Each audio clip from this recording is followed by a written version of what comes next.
Il y a un ou deux reproches d'économétrie ou de technique aussi qu'on peut faire, mais bon, dans une thèse, effectivement, c'est le lot commun. Alors, je vais commencer un petit peu, je vais prendre les différents chapitres. Sur le chapitre 1, je n'ai pas beaucoup de choses à ajouter. Il y a un problème d'ordre. Moi, j'aurais commencé par décrire un peu ce marché. Ensuite, j'aurais dit, mais que nous raconte la littérature. Puis éventuellement, je me serais arrêté là. Puis j'aurais gardé la fin que vous faites, cette espèce de petite excroissance sur les hypothèses de votre modèle. Je l'aurais mis dans la suite. Donc, c'est un problème d'ordre.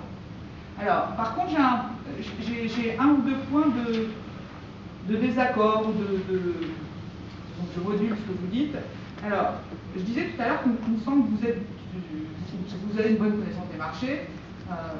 Par exemple, vous foncez sur quelque chose qui est effectivement parfois méconnu des vieux ouvrages d'économie, qui est que quand vous cherchez à faire le cours à terme, le cours à terme, on vous tarifie, on prend la parité des taux d'intérêt, hop, on la calcule et on vous donne des cours à terme. Donc, c'est pas la peine de rêver à des arbitrages sur ce genre d'histoire. Là, je suis complètement d'accord avec vous, c'est-à-dire que moi, quand j'ai fait mes études, on avait l'impression que les arbitragistes arrivaient sur leur cheval de feu et que c'était grâce à eux. Et en fait, quand j'ai été faire un petit stage sur le marché d'échange, je me suis aperçu exactement de votre constat, c'est-à-dire que les opportunités d'arbitrage, c'était un principe plutôt que quelque chose qui se passait effectivement.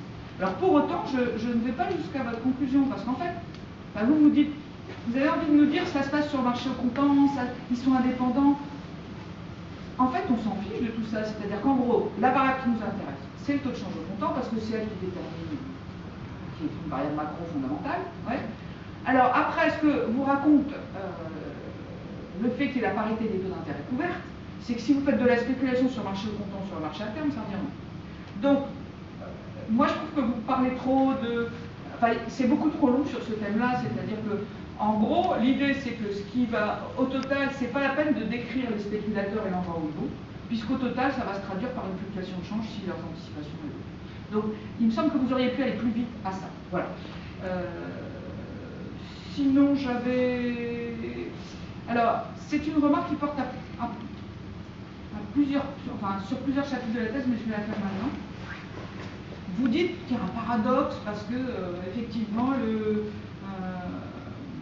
le taux de change à terme n'est pas forcément égal au taux de change au comptant, s'il y a des différentiels de taux d'intérêt, et que du coup, ça ne peut pas être la prévision de change parce que si les anticipations sont rationnelles, si les marchés sont efficients, alors marche aléatoire, il ne peut pas y avoir d'information qui n'est pas dans le taux de change au comptant. Il ne peut pas y avoir d'information qui soit exploitable et sur laquelle on puisse faire de la rentabilité. Et ça, si vous regardez de près sur le marché, parce que ça a été une adaptation, la random walk, en fait, la théorie de la marche aléatoire, a été adaptée de marchés d'actifs domestiques à des marchés, au marché d'échange. Quand elle a été adaptée, il y a un petit truc qui est souvent oublié, c'est que derrière, vous avez éventuellement une tendance qui va vous être donnée par le différentiel de taux d'intérêt. Ouais. Donc vous pouvez prévoir une évolution, mais vous ne pouvez pas gagner d'argent dessus. C'est ça la question.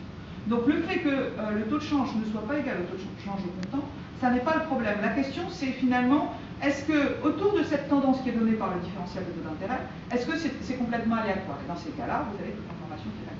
Donc c'est pas un paradoxe le fait que...